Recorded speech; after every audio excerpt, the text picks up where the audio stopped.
But like, I'm not a woman, I'm not queer, I'm not trans, so why should I care so much about all this stuff?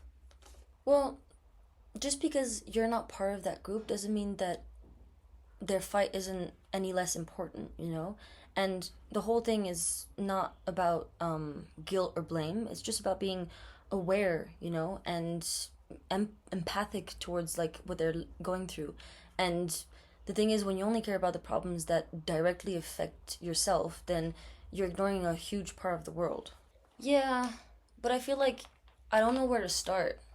I used to think that too, but then I realized that there are a lot of things going on in the world. Like, did you know, for example, that 1 in 3 women face physical and sexual violence? Like, that's huge. So, seriously? That sounds like a problem in other places. I haven't really heard about that happening to anyone I know. Well, actually, it is everywhere, and it's not just violence. It's also about like the global pay gap or underrepresentation in leadership, or even just people that are still getting attacked, no, like just for being who they are, like trans people, for example. Did you know that over 320 people last year that were trans got killed? Whoa, I didn't know it was that bad. That's exactly why we were having this conversation. You don't need to be part of a minority to fight for justice. You just have to care about people. Thing is, gender inequality isn't like that obvious. So I did mention like those things, like the pay gap and then underrepresentation in leadership, but you also have discrimination against LGBTQ or just anyone who isn't, like who is a minority basically, who doesn't fit into like the grand scheme of things. And a lot of it is just assumptions. So like that we've grown up with, like for example, that girls need to be quiet and that guys like shouldn't cry or they need to be tough. Yeah, I've heard of all that, but isn't that just how people are? Like, men and women are naturally different, no? On a biological level, sure. Um, Men and women are different, like physiologically, physically.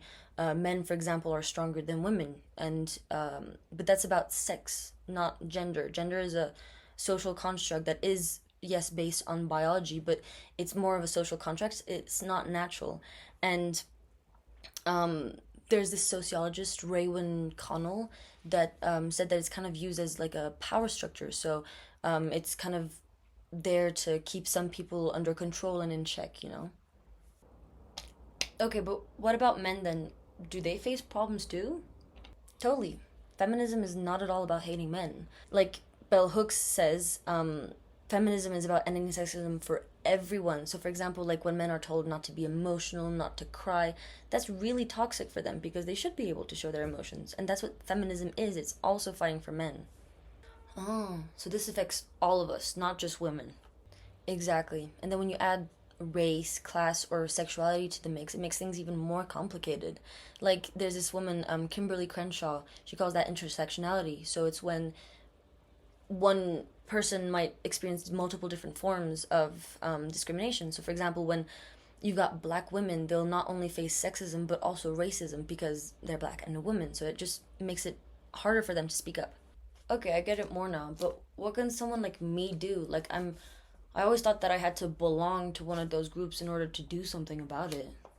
Well, you can start small. So, for example, you can question stereotypes or you can speak up if you see something like unjust or something that's like not right.